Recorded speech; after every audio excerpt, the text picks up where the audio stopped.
Mainit-init na chismis, isang veteranang aktres ang nag-booking kay Donnie Pangilinan.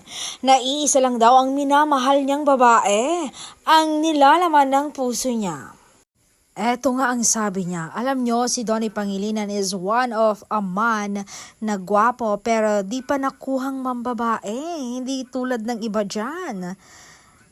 Ngayon kahit pangit, maitim, wala pang date tad-tad ng babae.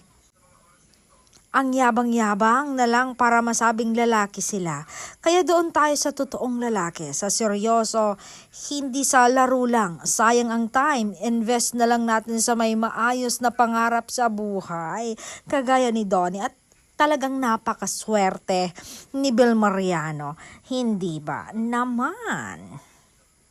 Gulat na gulat ang mga mosang dahil may alam nga ang veterana sa Don Bell.